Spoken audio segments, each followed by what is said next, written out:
نستمعنا للناس خذينا قرار لسبب التدريب في القليل القادم، وصادق عليه المجلس بالإجماع يتعلق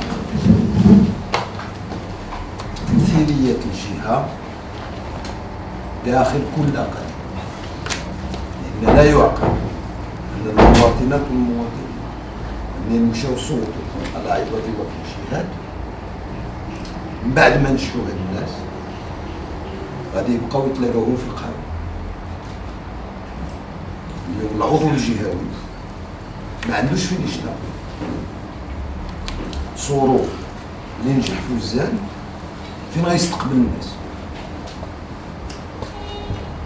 ما إما يستقبلوه في طنجة، ما إما يبقى يستقبلوه في القهوة في وزان، ولا في الحسيمة ولا في الشاون ولا في كذا، يقول له هاد الملف سير ديه على المقر فين جا في طنجة. لأن هذا المواطن شنو عابر أخذينها؟ إذا حتى باش يوصل الصوت ديالو خصو يضرب هذه المسافة كلها. إذا القرار كان نخلقوا دي زونتين في جميع الأقاليم.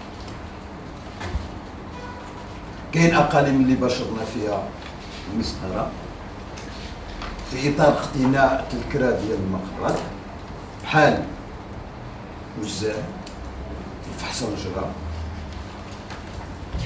كاين أقاليم اللي استفدنا في إطار التعاون مع مؤسسات أخرى. العرايش غادي نكونوا في غرفة الفلاحة، تطوان غادي نكونوا في غرفة التجارة والصناعة، لأن منين ولات هادو جهويين كاين مقرات اليوم ديالهم يصبحوا خاويين وكنديروا واحد الاتفاقية.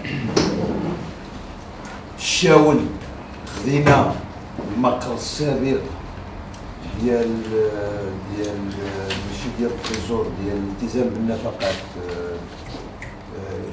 السعودي اللي خاوي اللي دامج في المضيق.